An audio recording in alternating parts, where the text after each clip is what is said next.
Eh bien, bonsoir à tous. Merci d'être venus. Je vais pas parler longtemps, hein. J'ai tout de suite laissé la parole à notre conférencier. Vous expliquer simplement dans quel contexte on fait cette soirée d'échange. Je représente l'espace de réflexion éthique du Grand Est. L'espace de réflexion éthique, c'est quoi?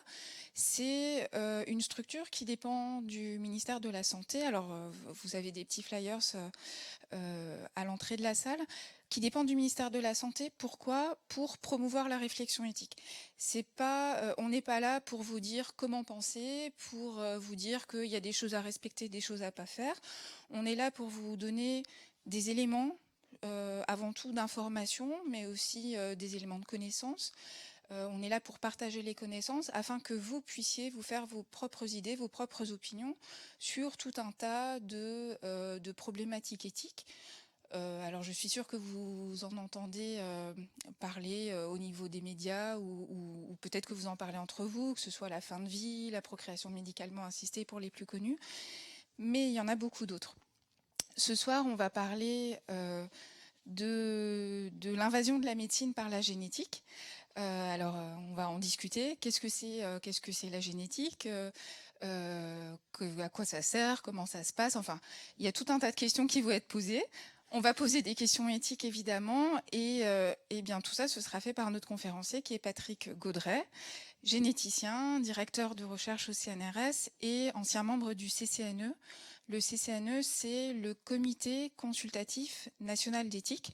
Donc l'instance chargée en France d'émettre des avis, parfois des recommandations, sur justement des grandes questions éthiques, des questions qui se posent du fait parfois de progrès scientifiques, mais aussi de l'évolution des mentalités, de changements sociétaux, etc. Voilà, je crois que j'ai tout dit. Alors, Patrick Gaudret va faire sa présentation. Et puis ensuite, vous pourrez poser librement toutes vos questions. Voilà. Merci.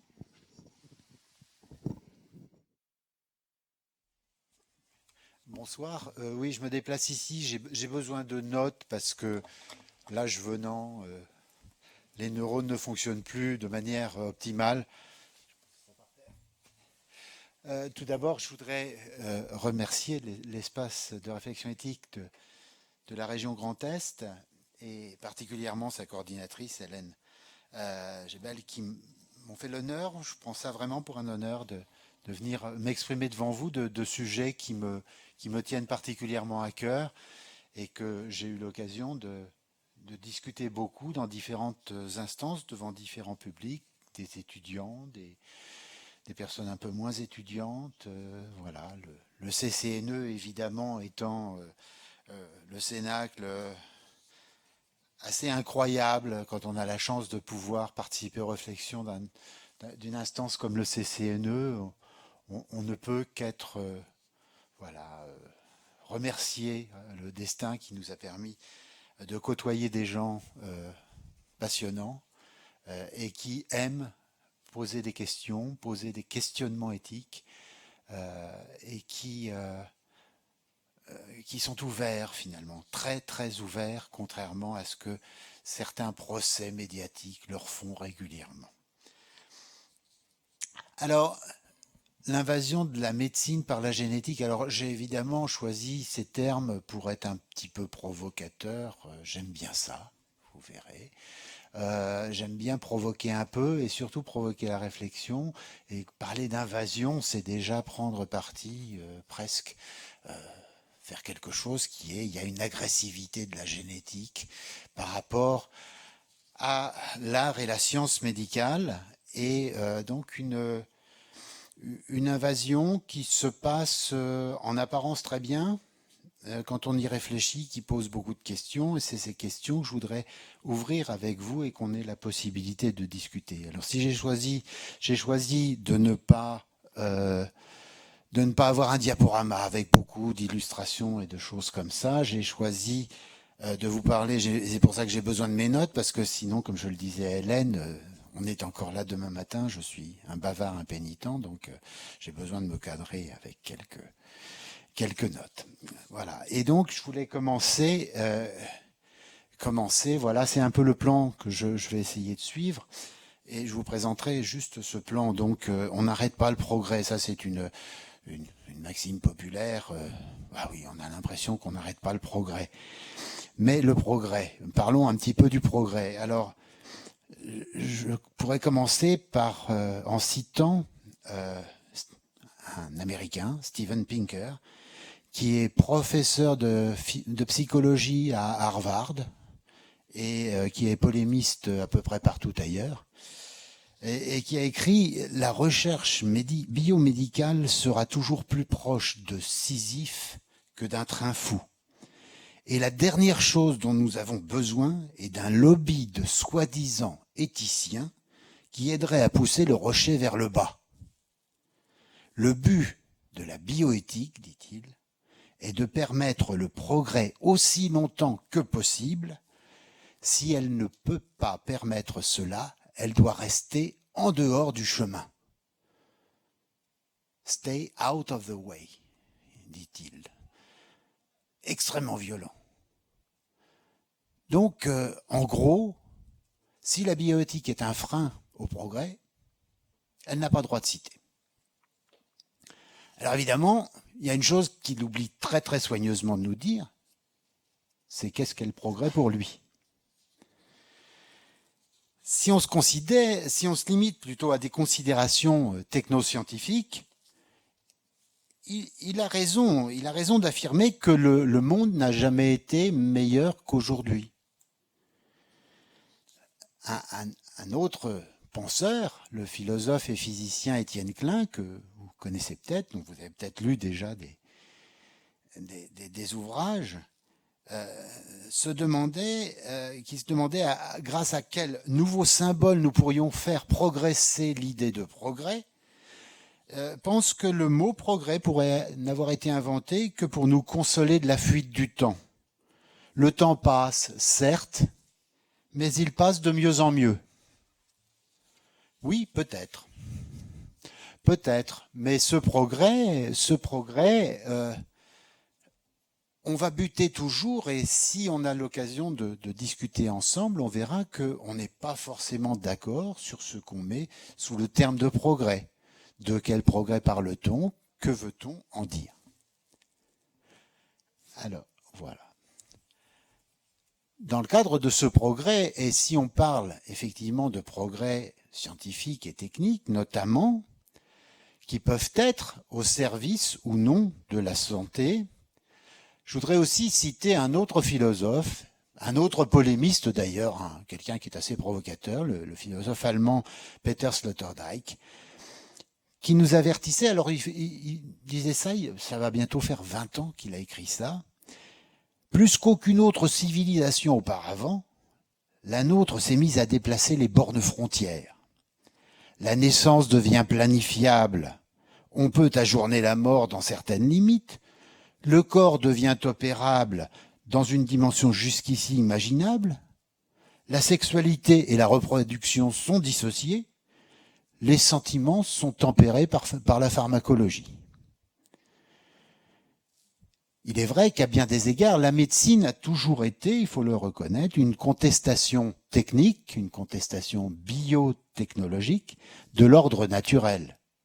Elle nous conduit ainsi à accepter de moins en moins bien les limites biologiques qui nous sont propres et donc les limites de nos capacités biologiques. Alors, dans tout ça, dans ce que dit Peter Sloterdijk, certains y voient effectivement là aussi un progrès. Moi, j'y vois surtout beaucoup de questions, un grand questionnement et un questionnement éthique. D'autant plus que la science nous fait évoluer dans le long terme. Il est certain que nous progressons. Mais la technique, qui va de plus en plus vite, et beaucoup plus vite que la science, bouleverse nos vies dans le court terme. Elle nous bouleverse nos vies dans l'instant. On peut prendre des exemples qui ne sont pas des exemples en biologie ou en génétique.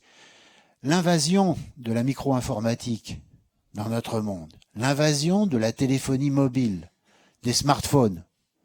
Il y en a combien? Il y en a 9 milliards sur Terre, je crois, des trucs comme celui que j'ai dans ma poche là tout de suite. C'est arrivé comment? Est-ce qu'il y a eu une réflexion de la société? Est-ce que on a réfléchi avant d'accepter de se faire totalement envahir par ces objets dont on imagine difficilement pouvoir se passer parce qu'on y a l'agenda, la liste de contacts, qu'on y a ses rendez-vous, qu'on y a voilà, qu'on y a Internet, l'accès au monde, l'accès aux autres. Maintenant, il est trop tard. On ne peut plus revenir en arrière. Ou alors, ça serait une vraie révolution. Est-ce que c'est ce qu'on veut faire avec les nouvelles techniques dans d'autres disciplines, comme la biologie, la génétique, la médecine? En fait, le problème, c'est que avec nos progrès techniques, avec tout ce qu'on est capable de faire, on a développé un savoir-faire extraordinaire. Norbert Wiener, alors quelqu'un qu'on a peut-être un petit peu oublié, c'était une forme de génie, un Américain, qui a inventé la cybernétique. Alors c'était surtout très à la mode dans les années 60. Et ce monsieur avait commencé par avoir un PhD, donc une thèse de philosophie, à 18 ans. Puis ensuite, il a eu une thèse de maths, et puis il a eu une thèse de physique. Enfin bref, c'était le demeuré de service, quoi. En gros, mais prodigieux, une intelligence hors pair. Et il a commis un petit livre que je vous conseille vivement, qui s'intitule en français « De l'usage humain des êtres humains, cybernétique et société ». Alors, c'est pas un livre récent, il a été publié en 1954, mais c'est un endroit où il pose réellement la question de la relation entre la science, la technique et la société, qu'il pose des questions qu'on qualifierait aujourd'hui d'éthique.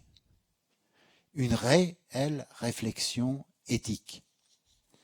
Et il a dit des tas de choses dans ce bouquin, pas très gros, on le trouve en livre de poche, hein. Il disait que nous sommes, d'abord que nous sommes esclaves de nos progrès techniques, mais il se posait la question, en fait, du savoir-faire qui est le know-how en anglais, qui est quelque chose dont, dit-il, les Américains ne manquent pas. Mais il y a une chose qui leur manque totalement, c'est ce qu'il appelle le know-what. Alors le know-what, on ne peut pas le traduire vraiment en français. Moi, la meilleure manière que j'ai de le traduire, c'est la recherche du sens de ce que nous faisons. Et il disait que, en fait, avec le savoir-faire, nous sommes très bons pour réaliser nos objectifs, trouver comment les réaliser, mais par contre, ce know what, ce pourquoi, en fait, on pourrait dire aussi le pourquoi, c'est ce qui nous permet de réfléchir à ce que nos objectifs peuvent être. Et c'est particulièrement important dans tous les domaines techno-scientifiques. Et là, c'est un astronome américain, Carl Sagan, dont certains connaissent peut-être certains ouvrages, qui a inventé l'exobiologie. Lui aussi dans les années 60, et puis il a fait beaucoup de vulgarisation, et il a dit quelque chose qui m'a toujours beaucoup amusé. Nous vivons dans une société qui est extraordinairement dépendante de la science et de la technologie, dans laquelle à peu près personne ne comprend quoi que ce soit, ni à la science, ni à la technologie. C'était une forme de mise en garde que j'apprécie personnellement beaucoup, c'est-à-dire que on nous parle tout le temps de science, de technique, mais en fait, qu'est-ce que la science? Qu'est-ce qu'une démarche scientifique? Et ça, on l'apprend relativement peu, ou on l'apprend surtout souvent très mal. Et cette science et cette technique ont transformé radicalement la médecine. On est arrivé au concept de médecine fondée sur des données scientifiques probantes. L'evidence-based medicine, comme disent les anglo-saxons.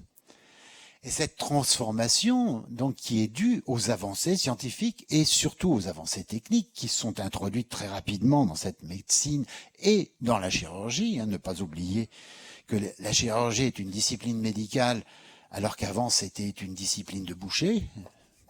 Enfin, c'était il y a longtemps, je suis d'accord. Mais elle a fait progresser les choses. Ça, on ne peut pas le nier. On ne peut pas nier que l'espérance de vie à la naissance en France a été multipliée par 300% d'augmentation entre le XVIIIe siècle et nos jours. La longévité moyenne, donc l'espérance de vie à la naissance au XVIIIe siècle, était de 27 ans. Alors évidemment, bien sûr, on vit plus longtemps. La question de l'accroissement de la longévité est, selon moi, plus la question de l'amélioration de la qualité de vie, prise globalement dans la durée. Et en disant ça, je ne fais que répéter, de suivre ce que disait Oscar Wilde quand il disait « il ne faut pas chercher à rajouter des années à sa vie, mais plutôt essayer de rajouter de la vie à ses années ». J'aime beaucoup cela aussi parce que finalement, c'est dire, ben voilà, qu'est-ce qu'on fait pour la qualité de notre vie? Est-ce que finalement l'objectif, c'est de vivre 200 ou 300 ans comme certains nous le proposent? Je me suis même rendu compte l'autre jour que dans une publicité télévisée ou radiophonique, je ne sais plus, il était question, les scientifiques nous disent que les hommes qui vivront 200 ans sont déjà nés. Alors je ne sais pas d'où ils sortent ça, scientifiquement, ça ne tient pas debout. Mais finalement, est-ce que c'est ça l'objectif? Alors, évidemment, on ne peut pas, comme on dit, jeter le bébé avec l'eau du bain, et c'est vrai qu'il y a eu le développement d'une vraie compétence médicale grâce à la science, grâce à l'intégration d'un certain nombre de choses qui ont eu, à mon sens, mais là on peut en discuter un travers, c'est de médicaliser totalement la société. Nous sommes dans une société très médicalisée. D'ailleurs, la santé revient toujours. Elle revient toujours sur le tapis. Et la santé nous pose quand même beaucoup de problèmes. Êtes-vous en bonne santé? Si vous trouvez que vous êtes en bonne santé, levez la main. Moi, mais non, c'est pas vrai, je suis pas en bonne santé, j'ai une maladie chronique. Mais je me sens tout à fait en bonne santé. Et la santé d'ailleurs est un droit. Ce droit, il a été reconnu par l'Assemblée des Nations Unies en 1948, en décembre 48. Toute personne a droit à un niveau de vie suffisant pour assurer sa santé, son bien-être et ceux de sa famille, notamment pour l'alimentation, l'habillement, le logement, les soins médicaux, ainsi que pour les services sociaux nécessaires. 1948, l'ONU. Ben oui, c'est un droit, donc, on nous le dit. Mais c'est un bien aussi. C'est un bien qu'on possède ou qu'on ne possède pas, malheureusement. Mais c'est un bien qu'on cherche à préserver, à protéger. C'est un bien, on se le souhaite d'ailleurs en début d'année, toujours. Bonne année. Et surtout la santé, donc c'est un bien auquel on tient. C'est devenu un devoir. Nous sommes dans une société médicalisée dans laquelle il y a une forme d'injonction à la bonne santé. On nous impose, mais comment vous ne faites pas du sport? Vous ne marchez pas 10 000 pas par jour? Comment vous n'allez pas à la piscine? Comment vous ne faites pas du régime? Voilà, c'est difficile. Et à Strasbourg en plus. Ben oui, non, mais bon, je suis un peu épicurien sur les bords. Donc, c'est un devoir et pourtant il y a des incohérences totales dans un pays comme le nôtre, qui est d'ailleurs un mauvais élève en termes de protection vaccinale, par exemple, on peut le dire. C'est aussi un pays dans lequel moins de 2,5% des dépenses de santé sont dévouées à la prévention. Alors d'un côté, on nous dit la santé, la santé, la santé. La santé, il faut prévenir la maladie. Mais on dépense 2,5% de nos dépenses de santé pour la prévention. Alors la santé, c'est un objet social assez difficile à définir. Moi, je trouve que celui qui pose bien les questions, c'est le docteur Knock de Jules Romain. Eh oui. Tomber malade, vieille notion qui ne tient plus devant les données de la science actuelle. La santé n'est qu'un mot, qu'il n'y aurait d'ailleurs aucun inconvénient à rayer de notre vocabulaire. Pour ma part, je ne connais que des gens plus ou moins atteints de maladies plus ou moins nombreuses à évolution plus ou moins rapide. Naturellement, Si vous allez leur dire qu'ils se portent bien, ils ne demandent qu'à vous croire. Mais vous les trompez. Eh oui, il n'avait pas forcément tort. On va y revenir d'ailleurs au docteur Knock parce qu'il nous interpelle quand même sérieusement avec cette manière de dire que tout bien portant est un malade qui s'ignore. Donc, l'Organisation mondiale de la santé, elle, a défini, en 1946, encore plus tôt, a défini la santé. On travaille toujours sur cette définition de la santé de l'OMS en 1946, qui disait que la santé n'est pas seulement une absence de maladie, mais un état de complet bien-être sur les plans physique, mental et social. Waouh!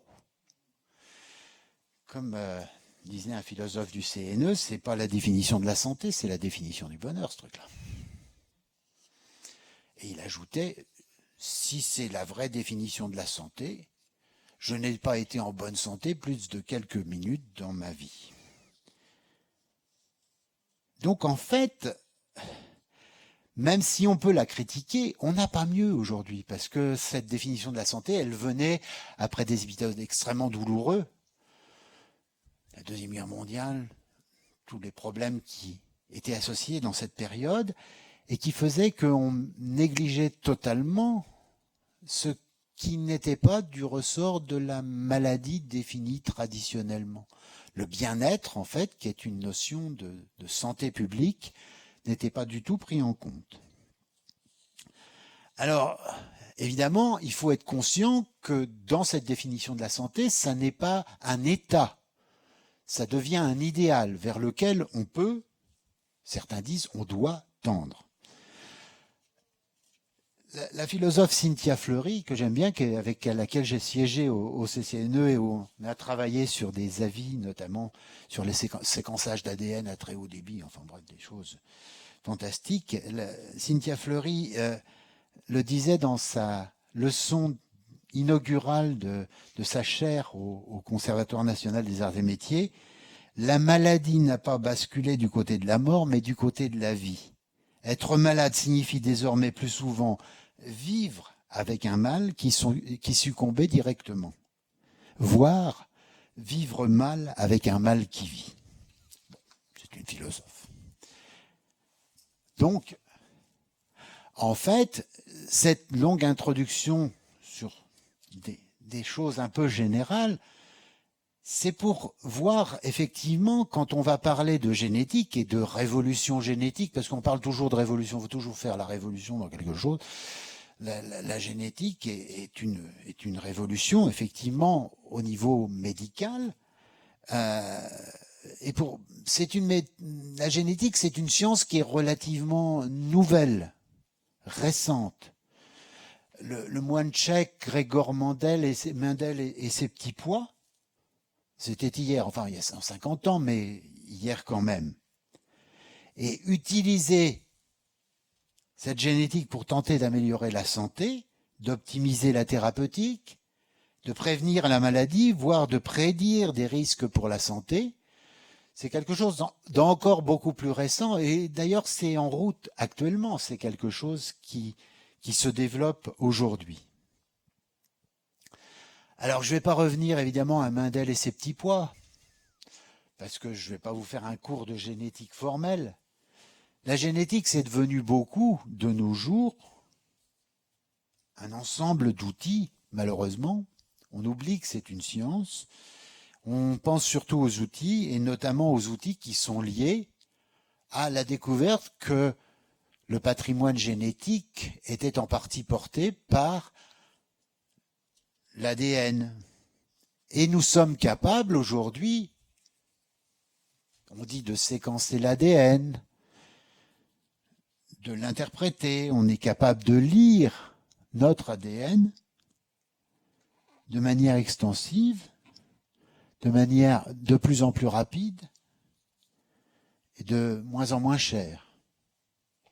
Alors cet ADN, il s'agit d'une molécule qui est porteuse d'informations génétiques. En fait, chez nous, il s'agit de 46 molécules, une par chromosome. le smartphone, c'est quand même un envahissement. J'aurais dû l'éteindre complètement. Donc 46 molécules, nous avons 46 chromosomes dans chacune de nos cellules. Chaque chromosome contient une molécule d'ADN, une seule, très grande, c'est démesuré. En fait, il faut savoir que dans chacune de nos cellules, et nous en avons beaucoup, il y a 2 mètres d'ADN. 2 mètres, je dis bien. Des petites cellules, 2 mètres d'ADN. Et nous avons tellement de cellules que si on mettait bout à bout toutes les molécules d'ADN de chacune de nos cellules, on couvrirait une distance qui est d'à peu près 200 milliards de kilomètres. On ne s'imagine pas. Ça représente à peu près 1300 fois la distance de la Terre au Soleil. Dans notre corps d'êtres humains. Mais c'est une toute petite molécule, très étroite, elle fait 2 nanomètres, 2 milliardièmes de mètre de diamètre. Donc dans 1 millimètre, on peut mettre 500 000 molécules d'ADN. C'est des chiffres qui ne nous parlent pas. Ne vous inquiétez pas, vous n'avez pas besoin qu'ils vous parlent. Ils ne me parlent pas non plus. Je suis tombé dans l'ADN étant petit, mais ça ne me parle pas, parce que ce sont des chiffres qui sont complètement fous. Rien que le fait de se dire que nous sommes constitués d'à peu près 100 000 milliards de cellules, 2500 fois plus de cellules dans notre corps que d'étoiles dans la Voie lactée. Ça vous parle? Moi, ça ne me parle pas. Et nous portons 10 fois plus, au moins 10 fois plus, de cellules bactériennes dans notre corps. Peu importe les chiffres. Ce qui est important, c'est que, justement, ça ne nous parle pas. L'ADN, en fait, il ne nous parle pas naturellement. Il est porteur d'un message, c'est un message assez monotone. L'ADN a 4 constituants moléculaires, chimiques. A, T, G, C. Pour simplifier, on donne que les initiales. C'est monotone, un alphabet à 4 lettres, avec 6 milliards de fois ces 4 lettres, un sens qu'on a du mal à comprendre. Donc on peut lire les lettres dans l'ADN. Maintenant, c'est facile. Même si ça nous paraissait totalement inaccessible quand j'ai commencé à travailler, c'est-à-dire début des années 70. Quand Jacques Monod disait qu'on pourrait probablement jamais y arriver. Et pourtant, c'était un génie. Donc on est devant molécules assez tristes, avec simplement 4 motifs chimiques, très longues, fragiles, mais quand même suffisamment solides pour qu'on puisse faire des recherches sur nos ancêtres éloignés, et dont on a pu lire cette séquence pour la première fois. On a publié ça en 2003. Il a fallu 13 ans pour y arriver, dépenser 3 milliards de dollars.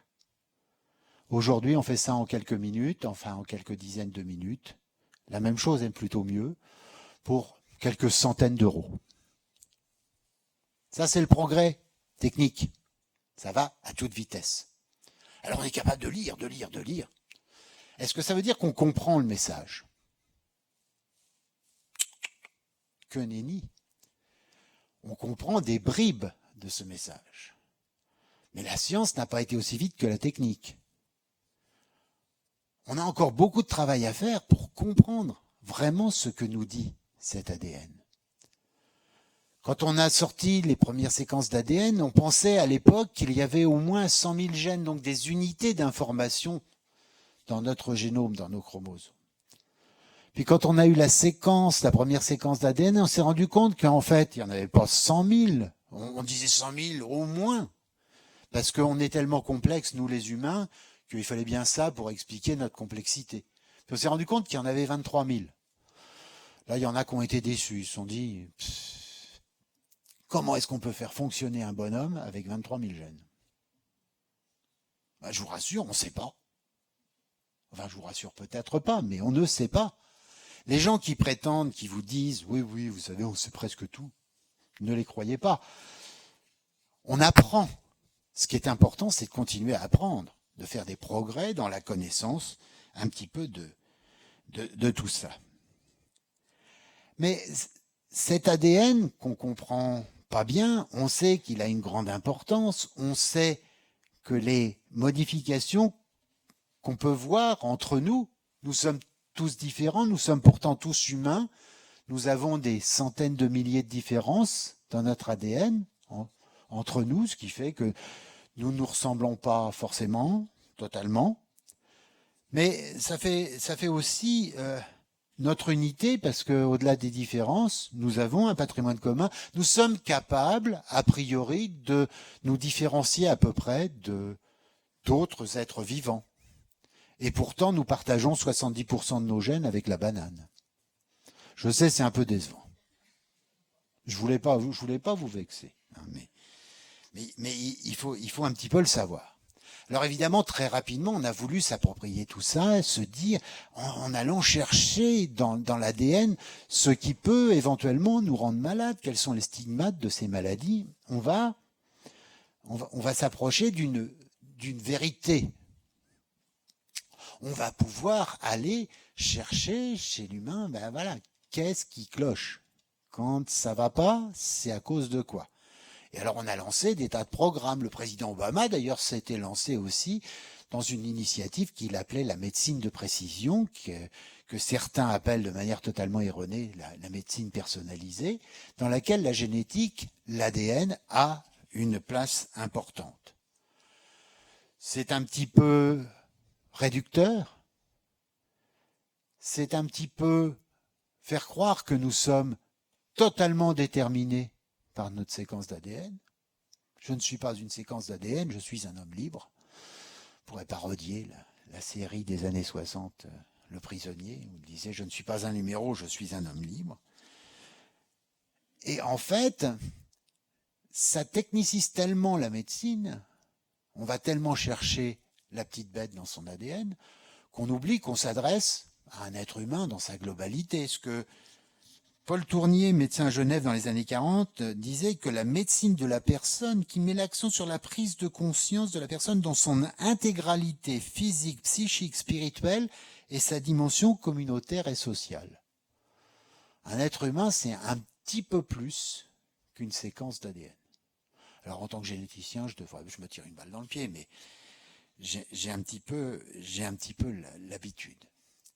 Mais c'est bien parce que même si ça coûte cher tout ça, aujourd'hui on cherche à faire des économies partout de manière désespérée, et particulièrement d'ailleurs en santé, à l'hôpital en particulier, eh bien en fait on peut avoir des réponses simples simplement sur un certain nombre de sujets, et on peut finalement à moindre coût oublier l'humain dans son intégralité, s'intéresser à quelques-uns des éléments génétiques qu'il possède en lui, sur ses chromosomes.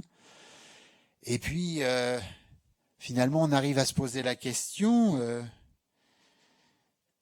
est-ce que ces stigmates dans notre ADN déterminent notre futur médical? Est-ce que finalement, le docteur Knock n'a pas raison? Finalement, notre ADN nous indique que nous avons tout pour être malade, et que finalement, le vrai miracle de la vie, c'est d'être bien portant. Les tests génétiques, par exemple, dont on parle un petit peu et parfois un petit peu trop. Pour moi, c'est un peu la partie émergée de l'iceberg, parce que ça va tellement vite, ces tests génétiques, les prix diminuent considérablement. Les gens ne se posent pas d'ailleurs forcément la question de savoir pourquoi les prix diminuent. Les prix diminuent parce que les sociétés qui pratiquent ces tests génétiques ne vivent pas de ce que les personnes payent pour avoir des résultats sur leur test génétique, des résultats sur leur généalogie, peu importe. En fait, ces sociétés vivent sur les quantités de données qu'elles accumulent, et finalement elles vendent, revendent, partagent nos données génétiques entre elles, avec d'autres sociétés, des sociétés de biotechnologie. Ça se vend pour des dizaines, des centaines de millions de dollars. Et finalement, ils nous incitent à alimenter leur base de données. D'ailleurs, il paraît que cette année, un cadeau à la mode à Noël, sous le sapin, c'était d'offrir des tests génétiques. Ouais. Pour des sociétés comme Heritage DNA, 23andMe, enfin des tas de sociétés qui proposent évidemment de vous dire si vous êtes bien un descendant de Louis XIV ou de Gengis Khan. Vous ne pouvez pas vivre sans le savoir, je suppose. Enfin, moi j'ai du mal. Mais j'ai pourtant décidé que jamais je ne ferai séquencer mon ADN. Mais ça, vous n'en avez rien à faire puisque c'est une démarche personnelle. Alors en fait, on veut absolument séquencer notre ADN, d'abord pour rechercher des criminels. Enfin, c'est utilisé en médecine légale, hein, l'identification des personnes, c'est quelque chose. La généalogie, je vous le disais à l'instant, savoir effectivement quels sont vos cousins, si vous n'avez pas une demi-sœur en Papouasie, Même le droit a été modifié par tout ça. Dans un domaine qui, pourtant, nous tient tous sérieusement à cœur, qui est le problème de la filiation. La filiation était dans notre pays un lien social, purement social. Les tests génétiques ont amené progressivement une invasion dans le domaine du droit et même une prééminence sur le lien génétique biologique par rapport au lien social. On peut effectivement obliger un homme à assumer une paternité dont il ignorait tout, simplement parce que son ADN a dit qu'il avait un lien biologique avec un enfant qui est né dans des conditions qui sont toujours difficiles. Mais donc, tout évolue. Il n'y a pas que la médecine, je vous dis, même le droit évolue dans le sens d'une, certains disent biologisation, c'est pas très beau, généticisation, c'est pas mieux, mais vous voyez un peu le sens général qui est qu'on veut introduire de la biologie et de la génétique là où finalement on n'en a pas forcément besoin. Il y a des tas de sociétés de par le monde qui vivent avec des formes de filiation qui sont totalement différentes. Une anthropologue m'a même raconté un jour qu'il y avait une société dans laquelle les gens n'avaient pas le droit d'avoir d'enfants naturellement. C'est-à-dire que si les femmes tombaient enceintes de leur mari, on les faisait avorter. Les enfants qui étaient présents dans le village, dans cette micro-société, ne pouvaient être que des enfants qui avaient été volés dans les villages voisins. Ça existe, c'est de l'humain aussi, hein. Mais ça nous est très, très étranger. Mais chez nous, donc, on avait un lien social qui s'appelait la filiation. Le droit a décidé d'y mettre de la génétique, on y a mis de la génétique. Alors, effectivement, on peut se poser la question, est-ce que la séquence d'ADN et la génétique sont des outils, finalement, de libération de l'homme? Ou est-ce que, au contraire, c'est des outils d'aliénation? Parce que établir un lien direct entre l'ADN d'une personne, sa génétique, son génome, et sa personne, pourrait laisser à penser que nous sommes totalement déterminés par notre séquence d'ADN. Alors, s'il existe effectivement bien un déterminisme génétique, puisque finalement un humain va continuer de produire des humains, on peut espérer. Ça, je suis d'un naturel optimiste. Eh bien, s'il y a bien un déterminisme génétique, en faire un absolu, voilà, mettre l'ADN toujours en avant. D'ailleurs, on le met même en avant dans des expressions communes. L'ADN d'une société, d'une entreprise. Ça veut dire quelque chose qui la détermine complètement. Donc l'ADN est devenu le symbole d'un déterminant total de notre humanité. Et là, c'est pour moi sérieusement réducteur et pas non plus très intéressant. Alors, ça nous pose aussi des problèmes. Alors, si on revient plus à la médecine, C'est vraiment... est-ce que, par exemple, les médecins vont décider que nous sommes malades à partir du moment où nous développerons les premiers symptômes d'une maladie, ou à partir du moment où nous pouvons reconnaître dans notre ADN une prédisposition à développer cette maladie? Réfléchissez un petit peu à ça, c'est éminemment complexe. On va faire un test à la naissance et on va se rendre compte que mon petit-fils est prédisposé au diabète de type 2. Est-il malade? Comment doit-il se protéger? Comment doit-il vivre? Est-ce qu'il doit vivre toute sa vie? Non pas en étant mon petit-fils, mais en étant un diabétique en puissance. Pas simple. Pas simple comme question, surtout si cette question nous est imposée. Alors évidemment, ça c'est encore le Dr Knock. Pareil. Les spécialistes de la génétique médicale, certes, savent reconnaître les stigmates dans l'ADN, les stigmates d'une maladie ou d'un handicap d'origine génétique. C'est au moins certains d'entre eux. Certains cancers du sein, la mucoviscidose, ça peut être aussi la maladie de Tay-Sachs, de Huntington, enfin des choses abominables.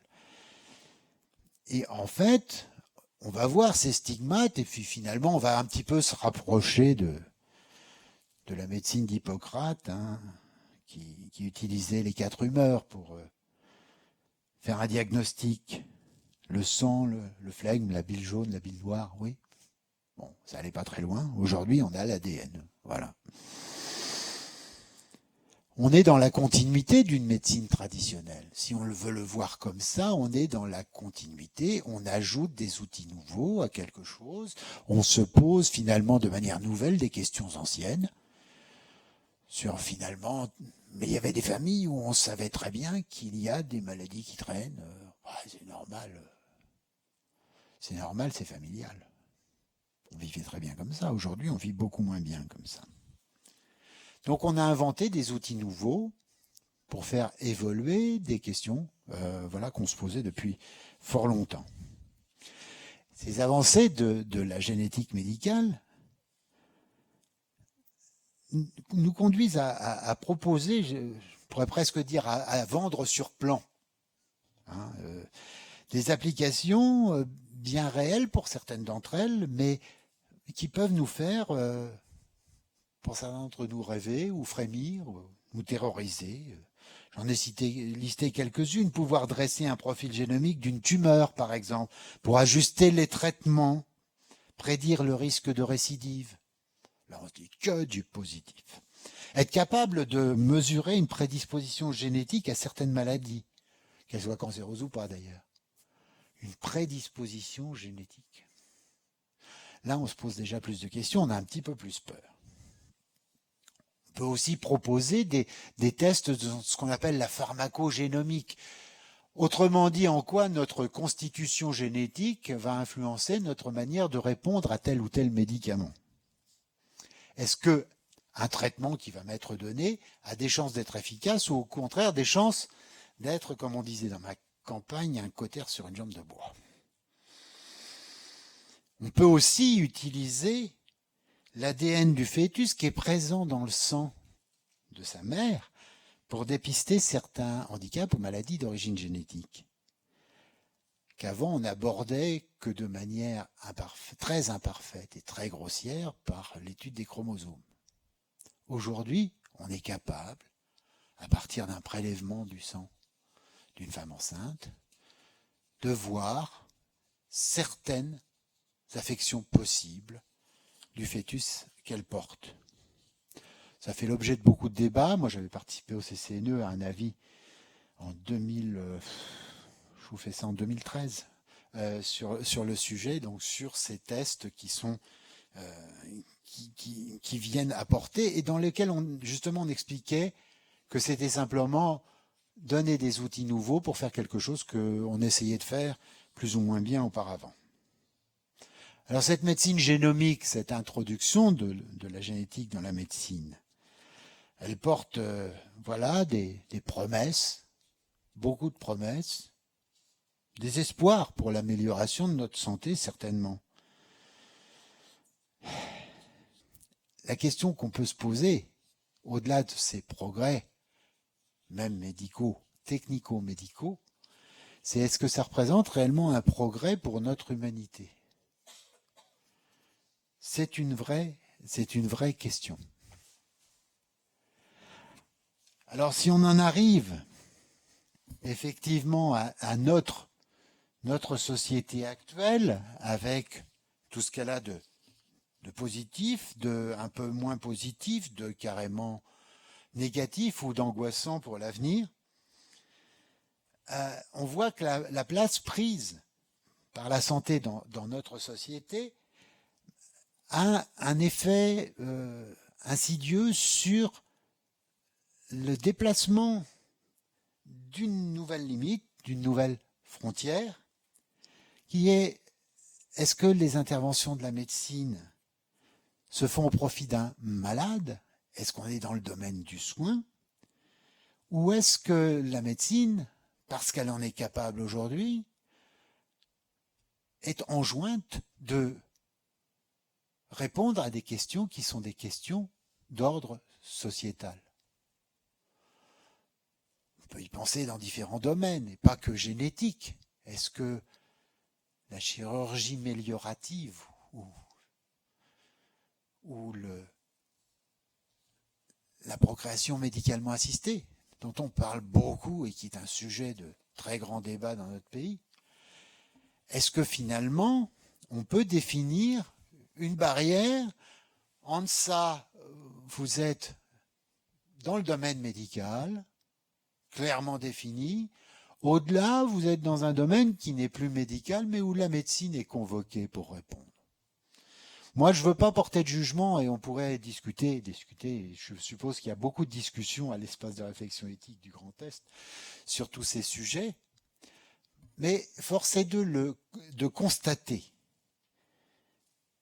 Et constater, ça veut dire qu'on peut forcer un débat et un débat éthique et qui devrait, si nous étions raisonnables, rester le plus serein possible.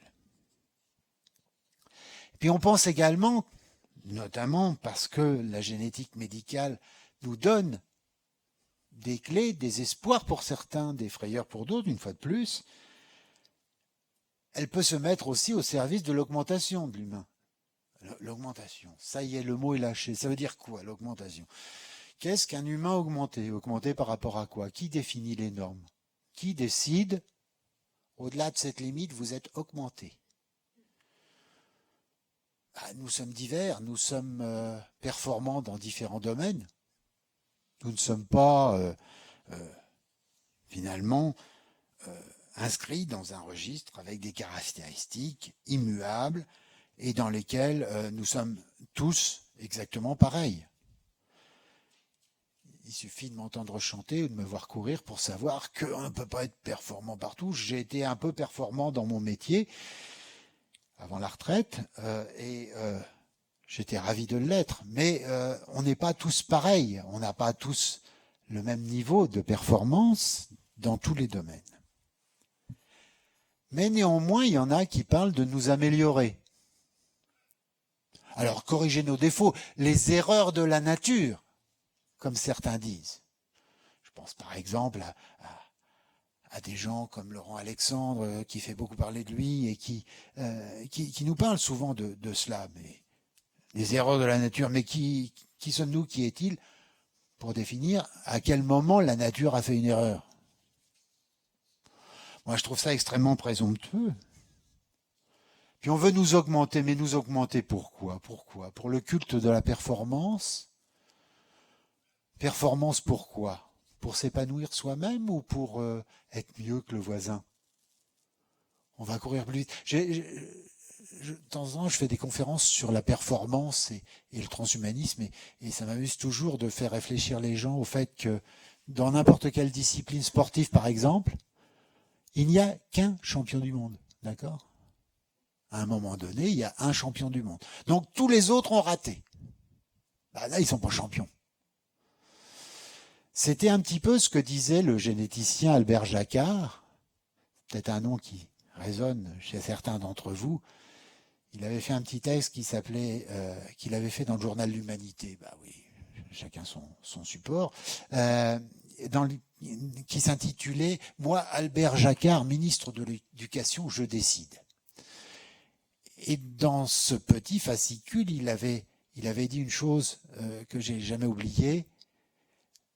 Le moteur de notre société occidentale est la compétition.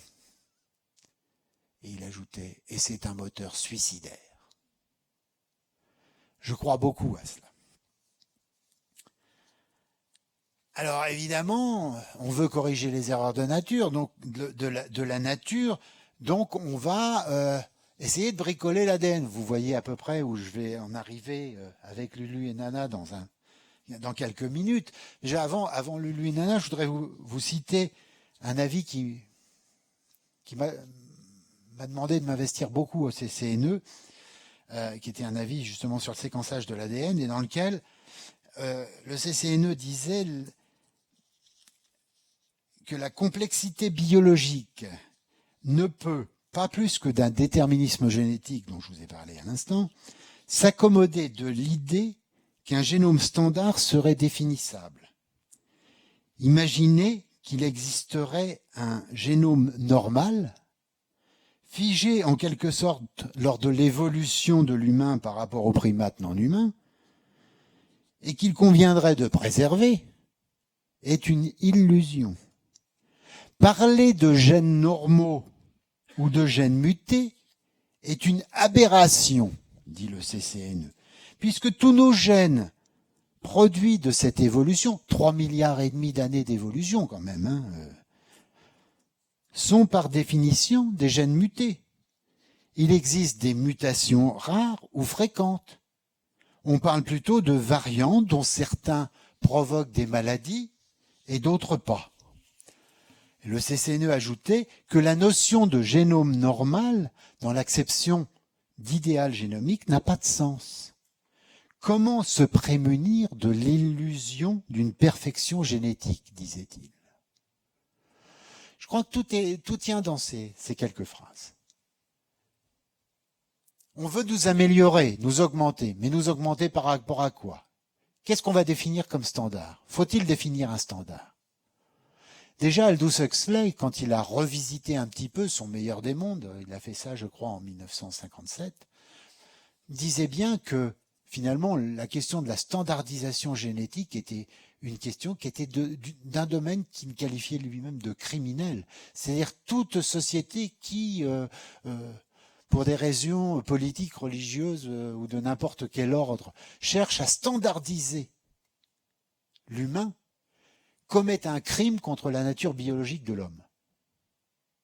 Extrêmement fort. Un outrage. C'était vraiment le crime contre la nature biologique de l'homme. Donc, s'il n'y a pas de normalité, comment peut-on prétendre améliorer, augmenter?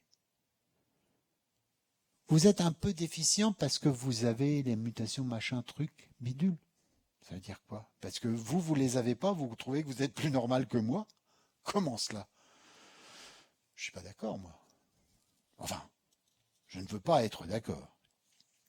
Mais tout vient du fait qu'il y a des penseurs, il y a des gens, et même, je vais vous citer, un professeur d'éthique médicale, américain, certes, mais bon, personne n'est parfait, qui officiait à l'université de Virginie et qui disait il y a un peu plus de 40 ans, il s'appelle Joseph Fletcher, enfin il s'appelait parce que je crois qu'il est décédé depuis, la nature est d'abord une source d'aléas, de risques et de désordre. Elle doit être domestiquée, dominée par une mise en ordre rationnelle du monde qui en éradique les incertitudes, les imprévisibilités. Quelle arrogance! Il faudrait le déchoir de sa chaire de professeur d'éthique médicale. Parce que s'il est vrai que le hasard est très présent, effectivement, en biologie, le hasard est présent partout. En biologie, 100% ça n'existe pas. 0% ça n'existe pas.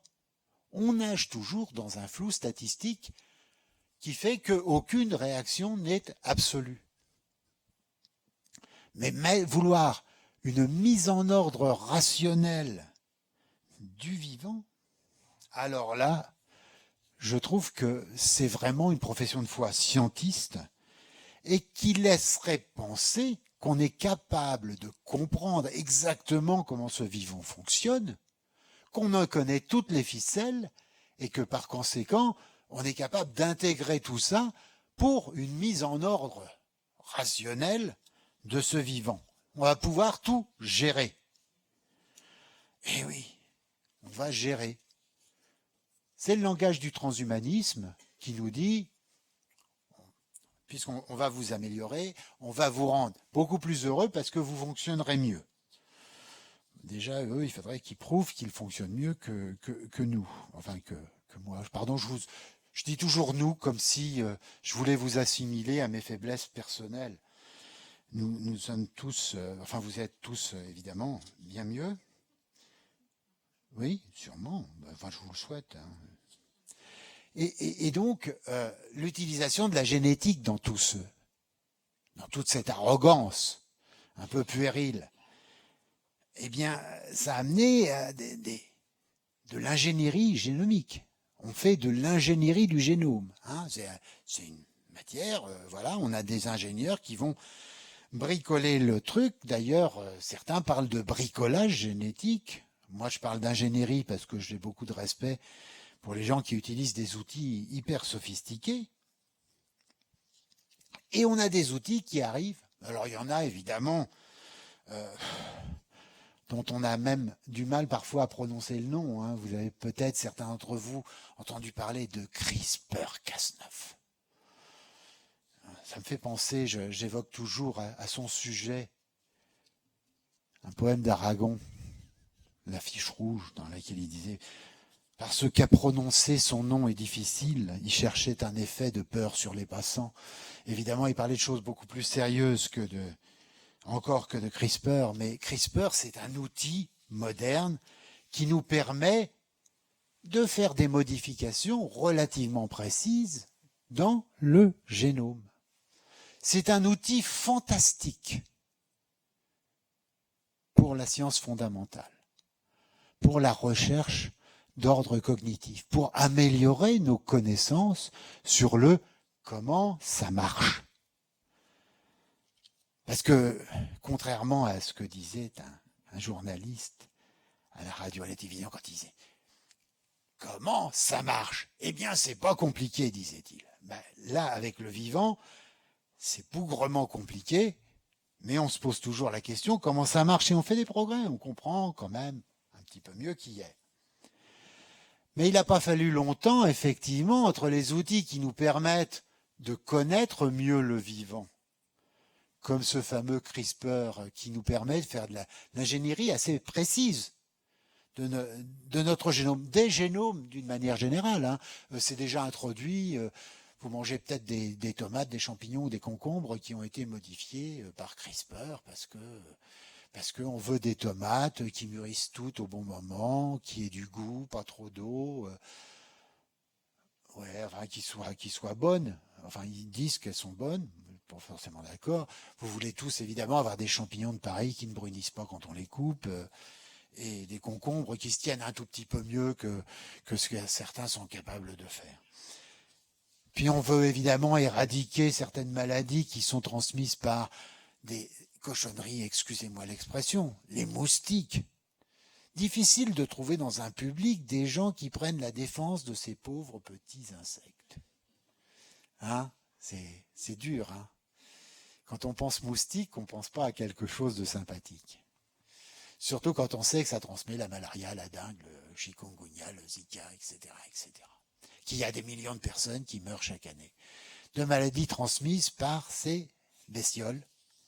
Et que finalement, quand on propose des méthodes qui sont supposées, c'est pas encore prouvé, surtout dans le vivant naturel, qui sont supposés éradiquer des populations de moustiques, hop, on les élimine. Comme on élimine le vecteur, il n'y aura plus la maladie. Les gens qui disent ça ne connaissent probablement absolument rien à la biologie et pire encore à l'écologie. Si un parasite n'a plus un vecteur de choix, comme le moustique, il en trouvera un autre. Et un autre qui sera peut-être beaucoup plus difficile à éradiquer que le pauvre moustique, qui de toute façon se défend pas mal. Les essais qui ont été faits pour l'éradiquer ne fonctionnent pas très bien. Le moustique s'accommode très très bien des cassettes de gènes qu'on lui introduit pour être sûr qu'il meurt ou qu'il ne se reproduise pas. Il intègre tout ça, puis ça fait des nouveaux moustiques qui seront peut-être beaucoup plus délicats à éradiquer par la suite. Alors, mais, tout ça, les moustiques, aucune sympathie pour les moustiques.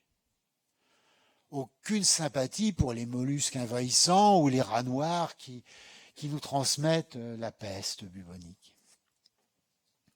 Mes 2 petites filles, bon, chinoises certes, mais 2 petites filles quand même, 2 petites jumelles qu'on a fait naître avec des modifications de leur ADN. Lulu et Nana.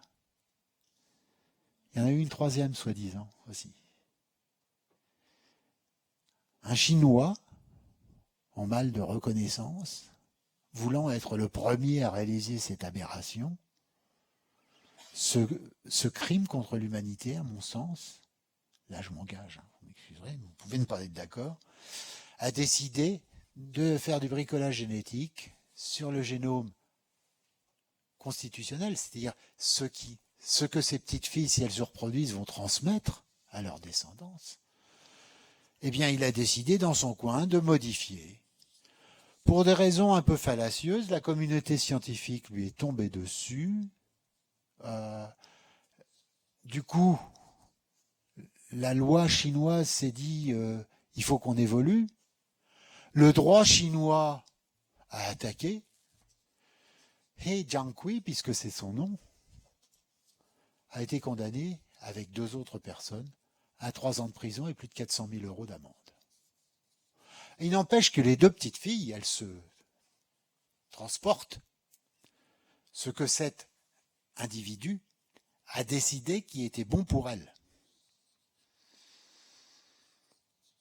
Il y a un vrai problème qui se pose quand on passe. Oui, j'ai oublié de passer. Évidemment, on est arrivé à Lulu et Nana. Il arrive un vrai problème lorsqu'on se lance, sans même savoir réellement ce qu'on fait, dans le bricolage de génomes de personnes qui vont naître avec, qui vont vivre avec. On n'est pas du tout dans le même domaine que le domaine de la thérapie génique, par exemple. Quand vous avez quelqu'un qui est atteint de maladies sanguines, la drépanocytose ou peu importe, l'hémochromatose ou tout ce qui est maladie sanguine. Le sang, c'est facile, on peut facilement l'enlever, récupérer les cellules, les bricoler, les réinjecter et finalement soulager des personnes.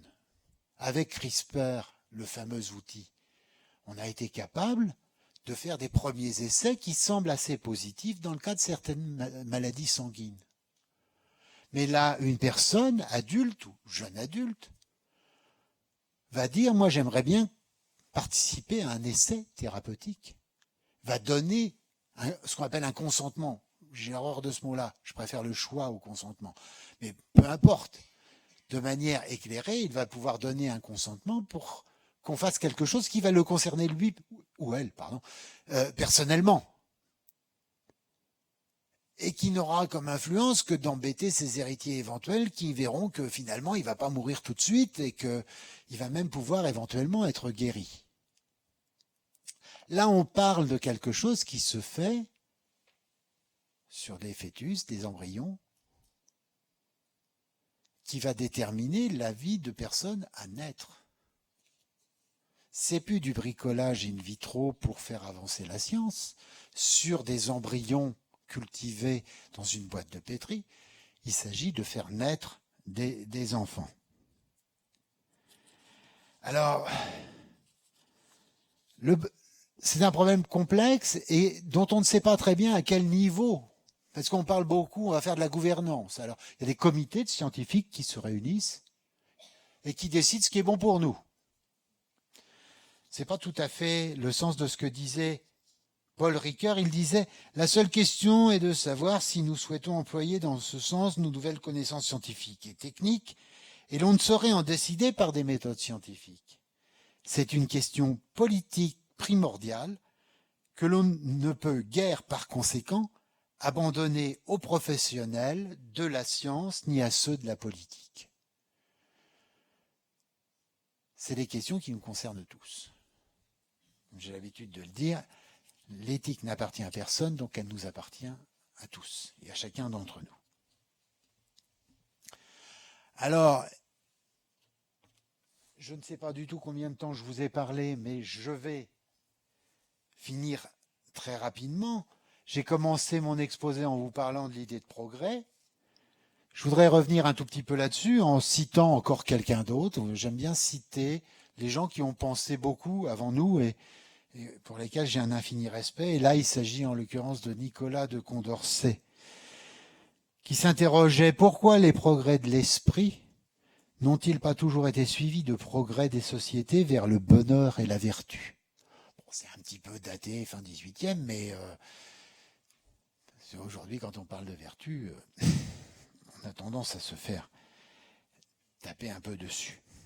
Mais effectivement, c'est là qu'intervient l'éthique, la réflexion éthique, telle que Paul Ricoeur disait la réserver à l'ordre du bien, alors qu'il disait que la morale était de l'ordre de l'obligation. Nous avons vu que des questions se posent, des questionnements sur le vivant en général, l'être humain en particulier. Ce sont des questionnements complexes, éventuellement avec une dimension scientifique et technique importante, mais que les scientifiques et les techniciens ont à charge de mettre à la portée de chacun d'entre nous. Surtout les biologistes, parce que les biologistes, ils font peur d'une manière générale. Je plaisante toujours en disant, j'ai un frère qui est physicien, je comprends rien à ce qu'il fait pas beaucoup d'efforts, mais n'empêche que comme il est astrophysicien, il nous fait rêver, parce qu'on regarde le ciel, on voit les étoiles. Moi, avec ma génétique, chaque fois que j'en parle autour de moi, j'ai un peu l'impression, les savants fous, Frankenstein, machin. Mais de toute façon, tous ces questionnements nous concernent vraiment tous, même dans leur dimension scientifique et technique. Nous ne pouvons pas en faire l'économie. Alors, on attend d'une réflexion éthique qu'elle soit à la fois vigilance et volonté de ne pas être un obstacle au progrès scientifique. Il n'est pas question de dire l'éthique c'est un frein. Enlevons tous les freins. Camarades, libérons-nous de nos chaînes. Alors, il est certain qu'on attend aussi qu'au-delà de soi-disant principes, moi je n'aime pas beaucoup les principes éthiques, les 4 principes, j'aime pas vraiment ça, mais que l'éthique soit une réflexion réellement sur les valeurs que nous avons envie de partager entre nous dans notre société. Qu'elle soit utile, qu'elle soit humaniste, pour que les progrès de la technique, les progrès technologiques, comme on dit, ne soient pas mis en œuvre dans n'importe quelles conditions et à n'importe quel prix. Alors certes, nous pouvons nous réjouir de l'émergence de règles sur la responsabilité médicale, la responsabilisation des citoyens, sur la gouvernance, sur la gestion des risques, la prise de décision publique en situation d'incertitude scientifique, ce qu'on appelle communément le principe de précaution.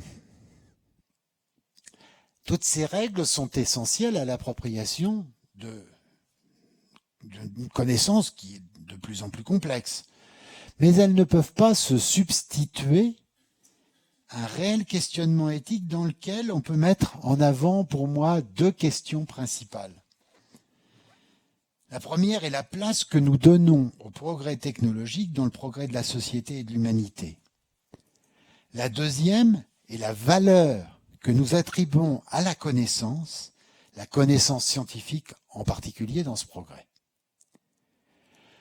L'adhésion à la notion de progrès, pour revenir encore sur cette notion, implique que la réflexion ne subisse aucune contrainte, qu'elle soit fondée sur une vraie information. Et là, les scientifiques doivent être sollicités. sur un dialogue entre scientifiques, experts, politiciens, politiques, on va dire, pour être un peu plus noble que politiciens. Mais elle doit, au-delà de ça, être fondée sur un questionnement citoyen de la notion même de progrès, de sa régulation, en particulier lors de l'émergence d'une nouvelle technologie.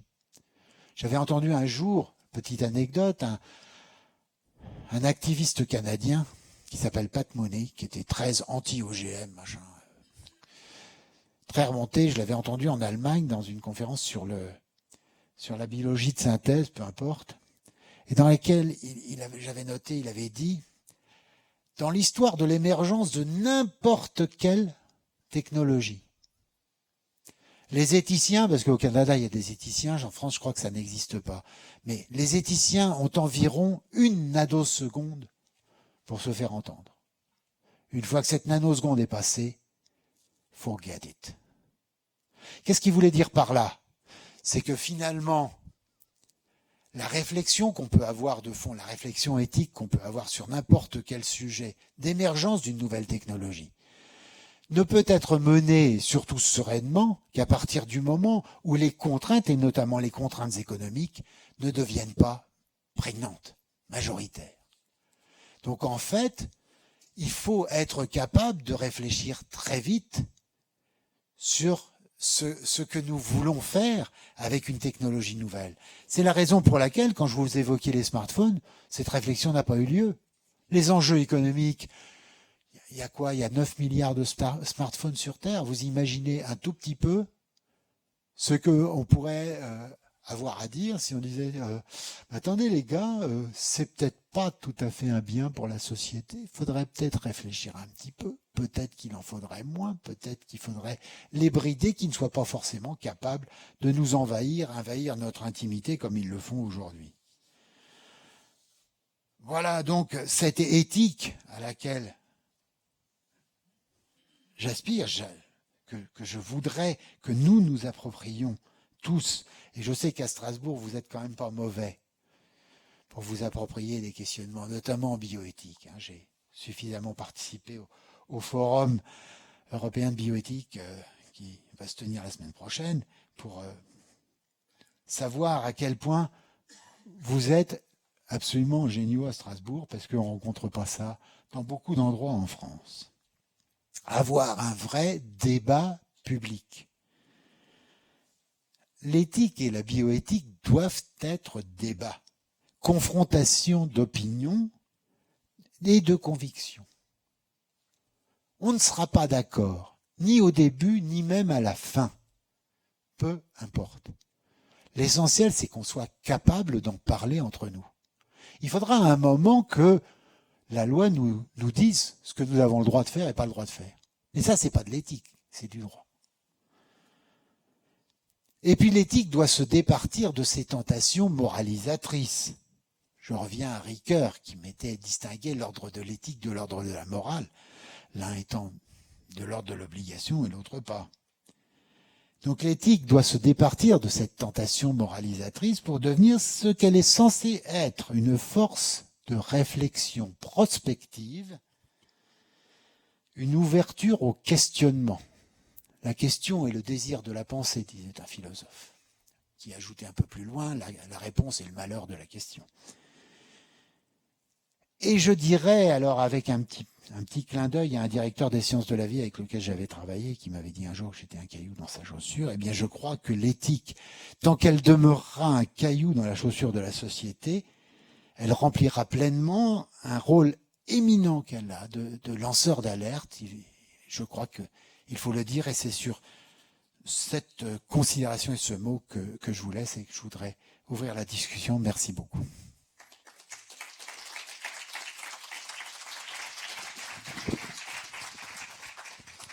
Merci beaucoup pour cette présentation, je pense très fluide dans son organisation, dans son plan. Donc comme c'était prévu, je vous invite à poser des questions, à réagir. Effectivement, la place est au débat et peut-être que vous avez des opinions divergentes ou des avis qui ne sont pas ceux qui ont été exprimés. Oui.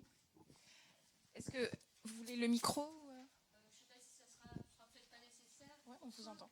Moi, j'ai juste une question. Enfin, vous demandez ce que vous pensez de la levée de l'interdit de créer des embryons chimériques ou transgéniques, qui donc cette transformation de la loi de bioéthique à l'automne dernier.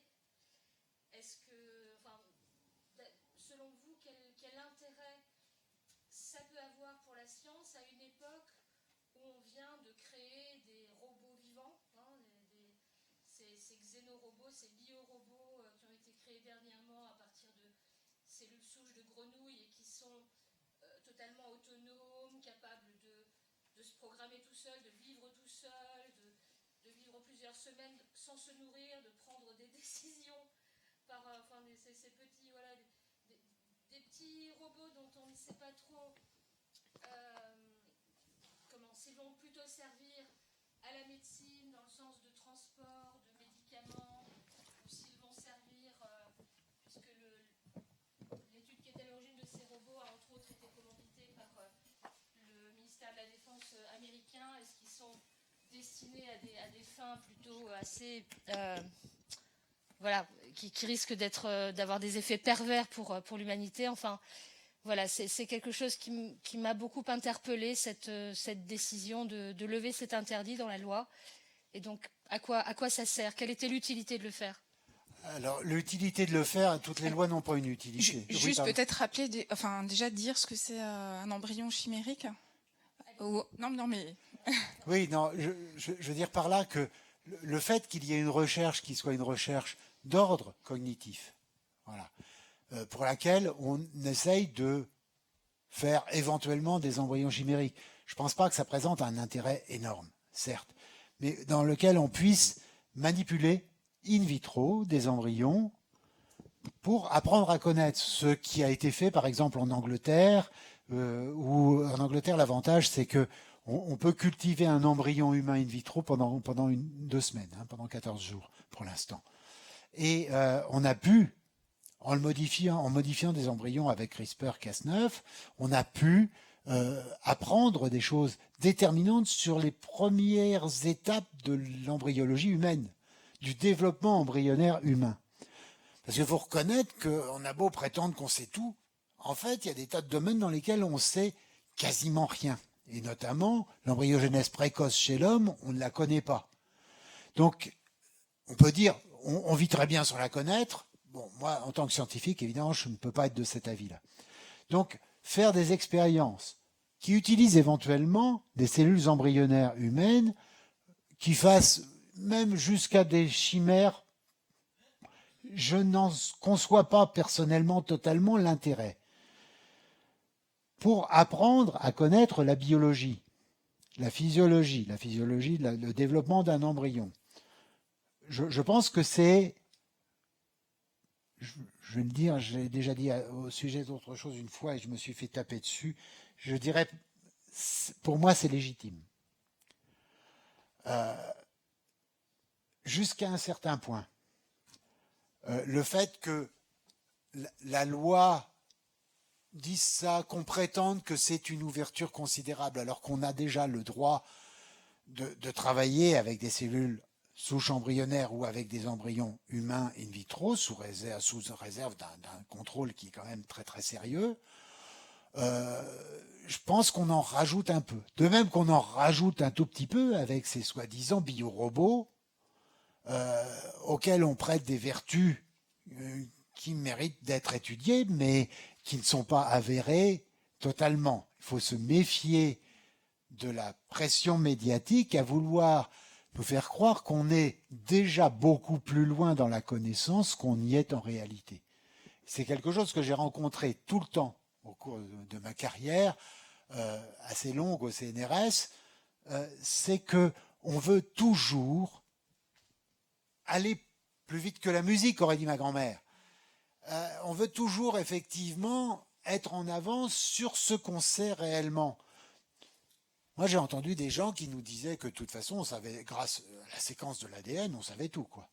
On avait les plans, les blueprints, on dit en anglais, pour connaître absolument tout le vivant. Donc, circuler, il n'y a même plus besoin de donner d'argent à la recherche biologique, puisque de toute façon, on sait tout avec la séquence de l'ADN. C'est dommage pour les biologistes, parce qu'ils ont quand même besoin de moyens pour pouvoir faire avancer le schmilblick, alors que la séquence de l'ADN, elle ne nous dit pas grand-chose. Ces fameux robots, micro-robots, je ne suis pas un spécialiste de la chose, mais je pense qu'il s'agit d'un sujet d'étude éventuellement intéressant, sur lequel il faudrait que des scientifiques vrais, publiant dans des journaux, reviewés par des pairs, etc., et avec des études contradictoires, nous disent exactement ce qu'on peut faire, comment on peut le faire, et jusqu'où on va. Parce qu'on nous vend beaucoup de choses sur plan, et je me méfie toujours un petit peu de ce qu'on nous vend sur plan. Alors après, décider qu'est-ce qui va être autorisé, qu'est-ce qui a plus de valeur qu'autre chose, je pense que quand on est dans le domaine de la recherche, faire ce genre de jugement de valeur par rapport à la qualité, à l'indispensabilité d'une recherche ou d'une autre, est extrêmement hasardeux. Aujourd'hui, on veut toujours appliquer tout de suite. D'ailleurs, vous entendrez rarement un ministre de la Recherche vous parler de la recherche scientifique, point. Il va vous parler de la recherche et de l'innovation.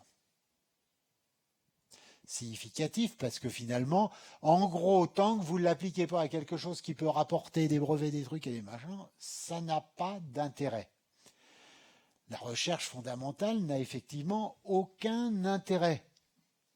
J'ai travaillé toute ma vie professionnelle à ne servir à rien. Pourtant, je pense que c'est un peu comme la peinture, la musique, la sculpture, la littérature, la poésie. Totalement inutile, mais absolument indispensable à notre vie. Je vais juste préciser un point, puisqu'il y a quand même les lois de bioéthique qui ont été évoquées. Je ne sais pas si tout le monde sait de quoi il s'agit.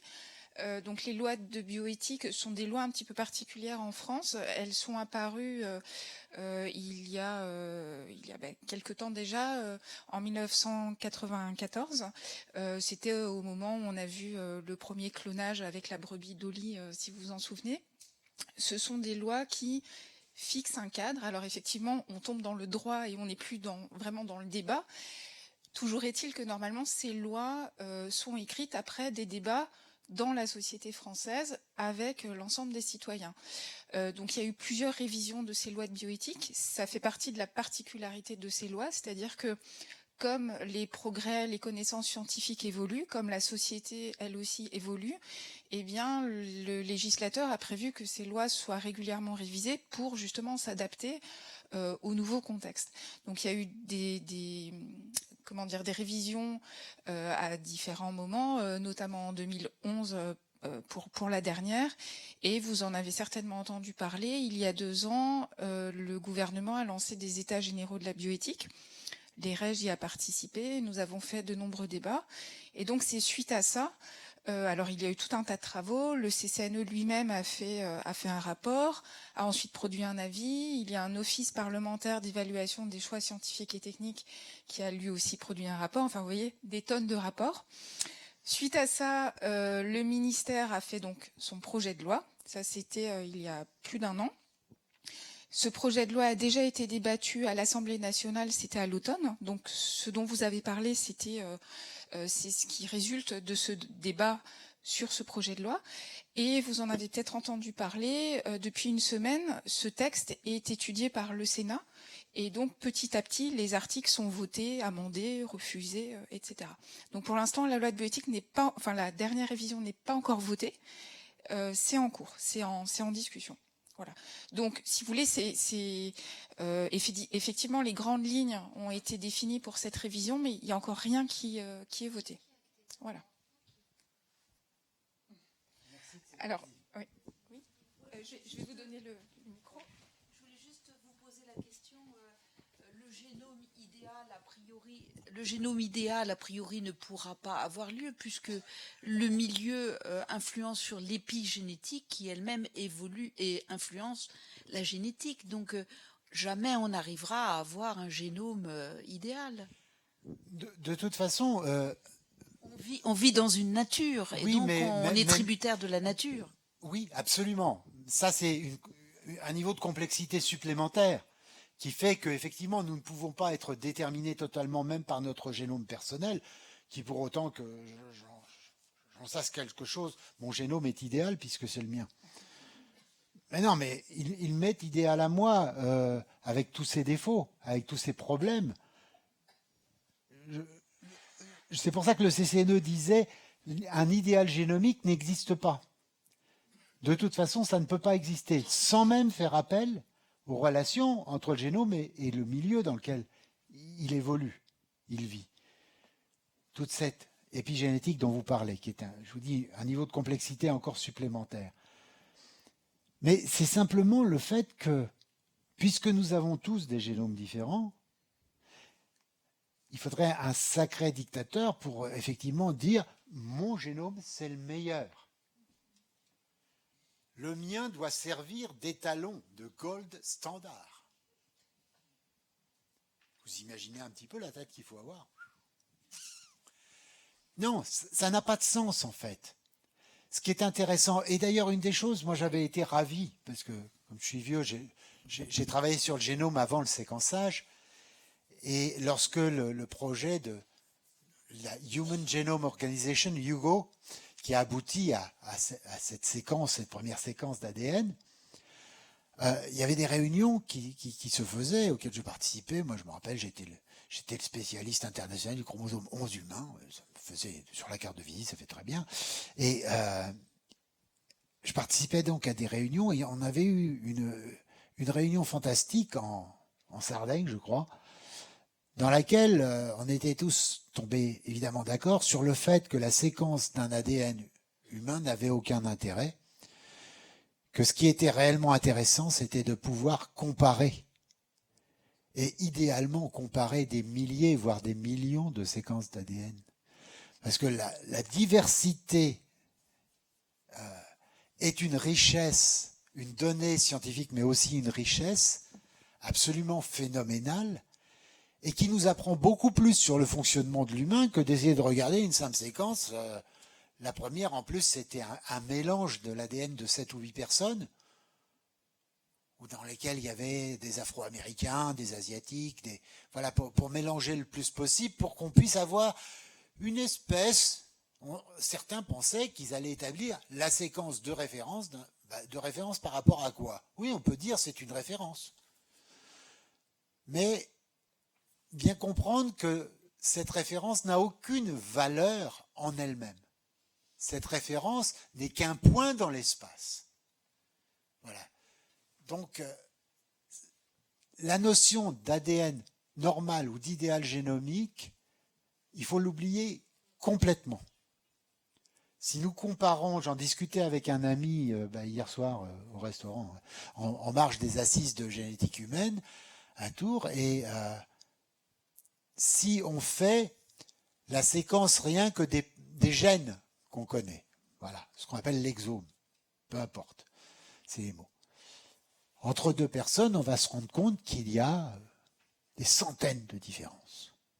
Que d'ailleurs, dans nos gènes, chacun d'entre nous, nous avons des altérations, des couacs, on pourrait dire, qui font que normalement, ça ne devrait pas fonctionner. Ça stoppe. Et ça, nous en avons des centaines dans notre génome. Alors, comment ça marche? Bah ouais, ça marche quand même. Ça marche pas mal. Regardez, pour revenir à Lulu et Nana, soi-disant, ce Chinois et Jiang Kui a fait ça pour éviter que ces petites filles qui devaient naître puissent être infectées par le virus du sida, par le VIH1. Parce qu'on connaît dans la nature des personnes qui ont un gène qui est altéré, qui est muté, qui a un problème, quoi, en gros. Mais ce gène qui a un problème, il fait que ces personnes ne peuvent pas être infectées par le virus du sida. Ah bah oui, c'est génial. On va donc reproduire cette altération qu'on trouve naturellement dans une partie de la population. Et on va reproduire ça pour que les petites filles ne puissent pas être infectées par le virus du sida. Alors d'abord, c'est sans doute pas la vraie motivation. Deuxièmement, ce qu'il a fait, c'était tellement mal fait qu'il n'a jamais reproduit la mutation naturelle. Il a fait d'autres trucs dans le même coin du gène, mais dont il ne sait absolument pas ce que ça peut donner. Et puis même s'il avait reproduit la mutation normale, ces gens, ils ne peuvent pas être infectés par le virus du sida, mais ils ont d'autres problèmes. Ah ben oui, on fait le choix comment? Vous choisissez quel problème. Avec quel problème voulez-vous vivre? Moi, je vous pose la question. Puisque, bon, certes, il vaut mieux être riche et bien portant que pauvre et malade, mais ça ne marche pas comme ça, en fait, dans la nature. Donc, en gros, on pourrait vous donner le choix. Vous voulez fonctionner comment? Mal sur ce plan-là et mieux sur un autre? Vous faites quoi comme choix? Moi, je ne sais pas ce que je peux choisir. Je ne sais pas si vous pourriez dire je préférerais être comme ci ou comme ça. Non, en fait, l'avantage, si vous voulez, de la grande loterie génétique qui nous a tous produits au terme de ces 3,5 milliards d'années d'évolution, c'est qu'on n'avait absolument pas la main dessus. Dès qu'on a voulu mettre sa main sur cette constitution génétique, là se posent toutes les questions de vaut-il mieux ceci, cela? Vous préférez avoir un petit cancer de la vessie ou un petit diabète de type 2? Qu'est-ce que... Ah ben ouais, non mais là vous me donnez un choix, c'est pas possible quoi. Oui, mais en gros, c'est un petit... Les gens qui sont atteints d'une maladie génétique qui s'appelle l'hémochromatose. C'est des gens qui ont une surcharge en fer. Autrefois, on les soignait par des saignées parce que sinon, ils avaient de gros problèmes. La majorité des mutations du gène hémochromatose dans la population française viennent de Bretagne. J'ai rien contre les Bretons. Enfin si, mais parce que je suis normand, mais c'est une autre question. J'ai rien contre les Bretons, mais les mutations de ce gène sont arrivées effectivement, on sait de quel village ou de quelle ville, à quelle époque, voilà. C'est un peu comme la luxation congénitale de la hanche, c'est daté, voilà. Bah oui, mais ça faisait à l'époque, quand c'était juste en Bretagne, l'hémochromatose, que ces gens-là avaient des besoins en fer bien moindres. Que globalement, ils étaient en meilleure santé à une époque où le problème du déficit en fer était un problème important dans la population générale dans notre pays. Donc finalement, on avait des gens qui avaient une maladie génétique qui se portaient mieux que la moyenne des Français. Évidemment, quand on a fait monter la moyenne nationale, la moyenne des Français, l'hémochromatose est devenu une maladie embêtante sur laquelle on cherche effectivement des solutions médicales, etc. Donc, je prends cet exemple qui est un petit peu stupide et bas de gamme, mais pour illustrer le fait que, si vous voulez, ce qui peut être un avantage dans certaines conditions, et là je rejoins la question du milieu, puisque là on est effectivement dans cette question, dans certaines conditions, voilà, dans certaines conditions, quand les portes sont plutôt basses, il vaut mieux être petit. Quand on veut faire du basket, il vaut mieux être grand. C'est mieux d'être grand ou d'être petit? Je ne sais pas. Grand jusqu'à quel point? Ça dépend si on va être jockey ou voilà, on fait du basket. Un jockey de 2,20 m, il faut qu'il ait un grand cheval. Non, mais on va travailler sur le cheval. Donc, on a toujours des solutions techniques, si vous voulez. C'est ce que... J'ai un ami généticien, très polémiste aussi, Pierre-Henri Gouillon, qui évoque souvent ce qu'on appelle le mythe de Dédale. C'est cette croyance qu'on va pouvoir, par la technique, résoudre les problèmes qui ont été créés par les techniques précédentes. Ça a été le drame de la vie de cet ingénieur qui était Dédale, qui a quand même fait la première procréation presque médicalement assistée, avec le taureau blanc de Zeus. Enfin bref, c'est toute la mythologie. Mais en fait, on se sert de ce cas pour illustrer le fait qu'on a toujours la tentation de penser on va pouvoir résoudre les problèmes par la technique, puisque la technique progresse très vite. Donc en fait, vous inquiétez pas, bon pour l'instant c'est pas terrible, mais on va trouver la solution technique. Ce que nous dit l'éthique, à mon sens, c'est d'un autre registre, c'est en fait, ces questions ne sont pas forcément des questions d'ordre technique, d'ordre scientifique. Elles sont d'un autre ordre. Finalement, le fait d'être capable de faire quelque chose, le fait d'être capable de produire Lulu et Nana, imposait-il qu'on le fît? Je ne pense pas. Surtout qu'on le fasse sans réfléchir avant de le faire.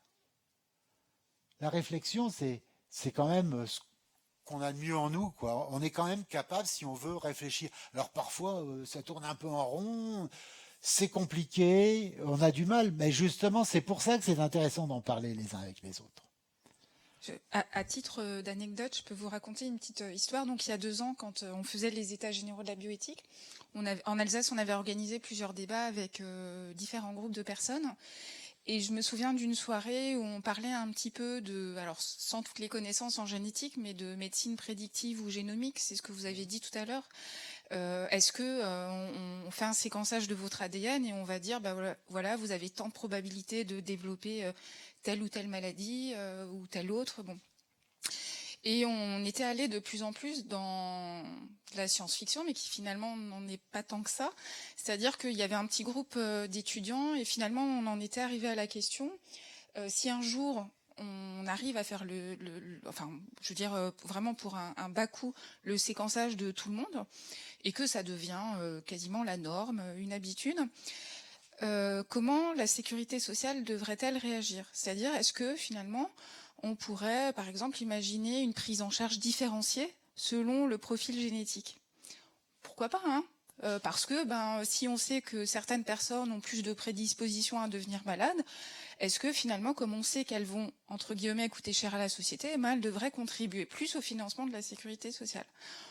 C'est des questions qu'on peut se poser, hein, puisqu'il y a quand même toute la question du coût. Ah, mais c'est les questions que se posent les sociétés d'assurance santé privée, notamment outre-Atlantique. C'est pour ça qu'ils veulent avoir accès aux données génétiques de leurs assurés, pour pouvoir éventuellement refuser d'assurer quelqu'un qui se trouve être prédisposé, cancer de ceci, cancer de cela, la schizophrénie, à Alzheimer, à tout. Bon, l'avantage, c'est que pour l'instant, on n'en sait pas encore énormément. Voilà. Il y a l'incertitude. Et il y a une chose qui ne nous parle pas, mais je ne dis pas seulement à vous, à moi non plus, c'est la statistique. Vous savez que Mark Twain est réputé avoir dit, il y a 3 types de mensonges. Le petit mensonge, le sacré mensonge et les statistiques. Il n'avait pas forcément tort.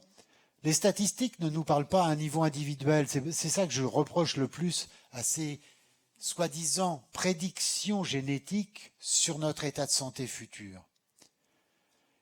Il y a effectivement des mutations, des petits pathogènes qui sont pas si petits que ça.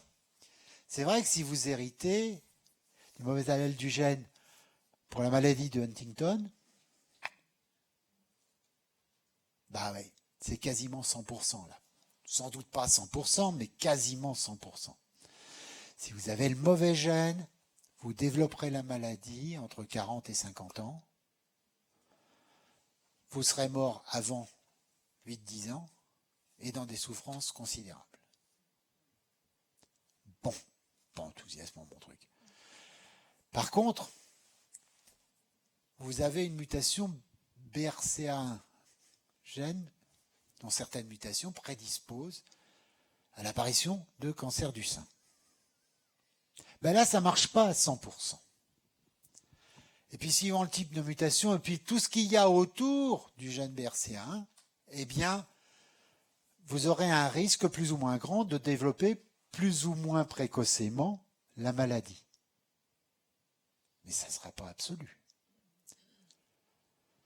Vous aurez la possibilité, si vous êtes dans un cadre médical très, très, très défavorable, de faire comme Angelina Jolie, c'est-à-dire de subir une invasion chirurgicale assez considérable, parce que se faire enlever les deux seins, les ovaires et l'utérus, c'est quand même assez dramatique.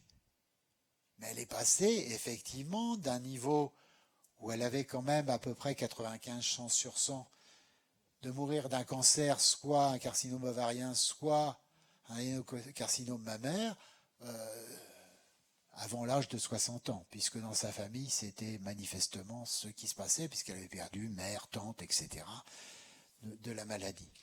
Donc elle a fait un choix pour revenir à un niveau qui est le niveau de la population générale. Ce niveau n'est pas zéro. Désolé. Ce niveau n'est pas zéro.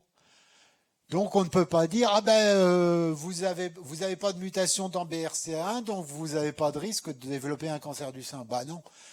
Dans la population générale, ça change quasiment rien puisqu'il n'y a que 5% des cancers du sein qui sont dus à BRCA1. Donc statistiquement parlant, c'est pas très parlant. Moi, si on me dit, vous avez, parce que c'est un cas qui m'a été donné par un journaliste qui s'interrogeait sur le séquençage du génome, les tests, etc. Et puis dans la conversation, il me dit, moi, même si c'est interdit en France, j'ai fait faire la séquence de mon génome aux États-Unis, dans le cadre de son article, hein, mais il avait des résultats qui l'embêtaient un peu. Il me dit, mais quand même, là, ils me disent que j'ai un risque multiplié par 30%, enfin 30% de plus de risque de développer un cancer de la prostate avant l'âge de 70 ans. Je dis oui. C'est effectivement dramatique. Donc, est-ce que vous voulez vivre le restant de vos jours en vous focalisant sur ce 37% de plus, ou est-ce que ce qui vous intéresse finalement, c'est les 63% que vous avez de ne pas le développer? Sa réaction était presque de l'ordre si vous compliquez tout, alors comment vous voulez que je m'y retrouve? Oui, mais vous voyez, c'est la question que je pose. Je la pose évidemment de manière légère, c'est quelque chose d'important. Mais à partir du moment où on vous parle d'un risque de développer une maladie, ça veut dire que vous avez un risque important, éventuellement, de ne pas la développer. Vous allez vivre avec quoi? Vous allez vous déterminer par rapport à la maladie que vous êtes susceptible de développer? Je vais vous dire exactement ce que je pense de la génétique. J'ai essayé d'en parler même au CCNE, mais ça ne leur plaisait pas. Je ne sais pas pourquoi. J'ai parfois des idées stupides qu'ils ne veulent pas partager. Je disais plutôt que c'était l'époque où on commençait à vouloir, notamment aux États-Unis, faire un séquençage systématique de l'ADN des humains à la naissance. Justement, peut-être dans la perspective des histoires d'assurance médicale. J'aurais dit c'était totalement, non seulement c'était à mon sens inéthique totalement, mais c'était complètement stupide. J'aurais dit il vaudrait mieux lancer un grand programme que évidemment personne ne va vouloir financer, qui est de séquencer tous les humains qui meurent. D'accord?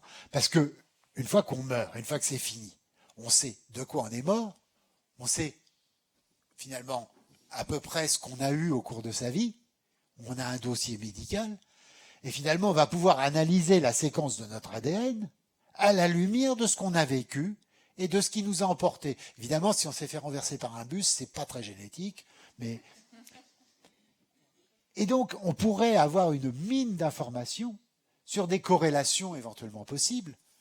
Pourquoi est-ce qu'il y a autant de personnes qui ont des mutations absolument délétères devant les conduire à faire des maladies dont ils ne peuvent pas se remettre, dont ils doivent mourir, et qui vivent très très bien jusqu'à la fin de leur jour sans avoir été d'une manière quelconque handicapés par la maladie dont ils devaient mourir? C'est un petit peu l'histoire de Bienvenue à Gattaca, pour ceux qui connaissent ce film de 1999, 18, je sais plus, où finalement le héros de l'histoire est prédestiné, puisque on sait d'après l'étude de son ADN qu'il doit mourir avant 30 ans de problèmes cardiaques, qui ne pourra donc jamais réaliser ses rêves, et notamment son rêve d'aller dans l'espace, peu importe, je ne vais pas vous raconter tout le film, mais en fait, il s'avère que il a pu réaliser son rêve. Dernières images du film, il s'en va vers Mars. D'accord ? Et ce film nous dit que finalement, il n'y a pas de prédestination. La prédiction génétique n'est pas de l'ordre de la prédestination. On n'est pas prédestiné à développer telle ou telle maladie. C'est juste un tout petit peu plus compliqué. Seulement le problème, c'est que pour dire ça, il faudrait être capable, pour les scientifiques, d'admettre qu'ils ne savent pas tout. Et qu'ils ne sont pas totipotents. Voilà. Et ça, certains scientifiques ont du mal à l'admettre. Quand on posait la question à un grand scientifique, en fait, avec des expériences de génétique, lui a dit, mais est-ce que vous n'avez pas l'impression que vous jouez un petit peu à Dieu, là ? Il avait répondu en disant, mais j'ai jamais dit que je jouais.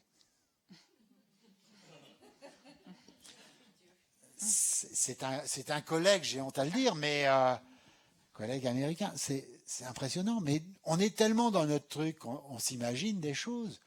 Et c'est pour ça que ce débat tous ensemble, avec surtout des gens qui n'ont jamais touché à la génétique ou à la biologie, est extrêmement important. Parce que sinon, on loupe... Oui, non, mais je vais saisir la balle au bon pour conclure, parce que le temps passe vite. Je vais insister sur... non, elle n'est pas... C'est pas cette heure-là, non. Je vais insister sur 2 points pour la conclusion. Déjà, pour terminer un peu, pour vous dire la suite de l'histoire de tout à l'heure, finalement, ce groupe d'étudiants, c'était des amis pourtant, mais ils se sont un peu écharpés. Et finalement, ce qui est ressorti de tout ça, c'est la question de la solidarité. Et je vous rejoins, puisque en fait, vous concluez votre livre. Alors, justement, pour ceux que ça intéresse, on a quelques exemplaires ici, donc vous pouvez venir en acheter, avoir une signature toute spéciale à votre nom. Mais vous concluez aussi là-dessus dans votre livre, c'est-à-dire que finalement, on aborde ces questions sous l'angle de certaines valeurs. Alors, il y a les valeurs traditionnelles dont on parle en éthique, l'autonomie, la bienfaisance, etc. Mais je crois comme vous qu'on peut se poser la question sous l'angle de notre devise, c'est-à-dire quelle liberté voulons-nous, quelle fraternité ou solidarité voulons-nous, donc liberté, égalité, fraternité, quelle égalité aussi voulons-nous dans l'accès aux soins, dans l'accès, vous avez parlé du droit à la santé, etc. Mais voilà, finalement, je crois que ça rejoint cette question-là, la question de la solidarité, finalement, transcende un peu tout ce débat. Donc ça, c'était le premier point sur lequel je voulais conclure. Et puis, je vais conclure cette fois-ci réellement en vous citant. Donc là, c'est pas la conclusion de votre livre, mais c'est la page 122 pour être précise. Vous dites, donc en parlant de l'éthique et de cette question, on peut espérer que se développe une réflexion qui combinerait vigilance et volonté de ne pas être un obstacle au progrès scientifique, une réflexion sur les valeurs, une réflexion utile et humaniste, de sorte que les progrès technologiques que nous avons évoqués ne soient pas mis en œuvre dans n'importe quelle condition et à n'importe quel prix. Voilà, je crois que c'est ce que nous avons fait ce soir. Donc merci beaucoup. Merci à vous d'être venus. Et puis si vous avez d'autres questions, on est encore là un petit peu. Si le livre vous intéresse, n'hésitez pas. Et puis pareil pour les REG, n'hésitez pas. On a un site internet, on a une page Facebook, donc ça pourra aussi répondre à certaines de vos questions, pas à toutes, mais à certaines. Voilà, merci beaucoup et bonne soirée.